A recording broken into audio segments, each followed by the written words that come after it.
I am Eleanor of Castile, Queen of England, wife of Edward I, and a woman whose story spans the intricate tapestry of the late 13th and early 14th centuries. My journey begins far from the shores of England, in the warm and noble courts of Castile. Born in 1241, I was the daughter of Ferdinand III, the great unifier of Spain, and his queen, Joan of Ponthieu. My heritage was rich, a blend of Spanish and French blood, instilling in me a sense of diplomacy and determination that would guide me throughout my life. In 1254, at the tender age of 13, I was wed to Edward, the future King of England.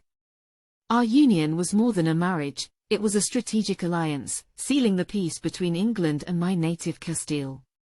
I left behind the familiar landscapes of my homeland for the rugged beauty and political complexities of England. Despite the political nature of our union, love blossomed between Edward and me, a rare occurrence among royal marriages of our time. Edward and I faced trials from the outset.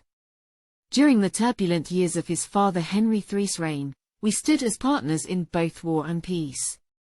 When Edward embarked on a crusade in 1270, I accompanied him, a testament to our unwavering bond. Together, we journeyed to the Holy Land, facing peril and hardship. It was there, amid the heat of the Crusades, that my resilience as a queen and wife was tested. I am often remembered for the legend that claims I saved Edward's life by sucking the poison from a wound inflicted by an assassin. While history debates the veracity of this tale, it is true that our bond grew stronger through shared trials. In 1272, Edward ascended the throne as King of England, and I became his queen. The years that followed were marked by my efforts to bring refinement and prosperity to the kingdom. I was not content to be a passive consort.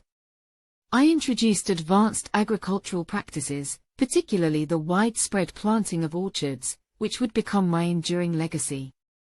The famed Eleanor crosses that Edward erected in my memory after my death were placed at each stop of my funeral procession, often near towns transformed by these agricultural innovations.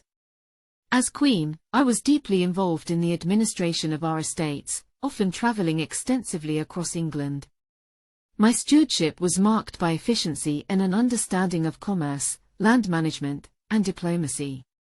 I acquired vast estates not out of greed, but to ensure the financial stability of the crown and our family. My efforts occasionally brought criticism, but I remained undeterred, committed to my role as both a mother and a monarch. Edward and I were blessed with 16 children, though many of them did not survive infancy, a common sorrow for families of our time. Those who lived, such as Edward of Castile, who would succeed his father as Edward II, carried forth our legacy, though not without challenges of their own. I took pride in my role as a mother, nurturing my children while supporting Edward in his unyielding ambition to strengthen the English crown. My life's journey came to an end on November 28, 1290, in the village of Horby near Lincoln. My death was a profound loss to Edward, who mourned me deeply. His grief was expressed in the 12 Eleanor crosses, constructed along the route of my funeral procession from Lincoln to Westminster Abbey. These monuments, bearing exquisite craftsmanship, symbolize not only Edward's devotion but also the enduring impact of my presence in England. I am Eleanor of Castile, a queen who walked beside her king in both glory and hardship, a mother who cherished her children, and a steward who sought to leave the realm stronger than she found it. My story is one of partnership, resilience, and an enduring legacy etched into the landscape and hearts of a kingdom.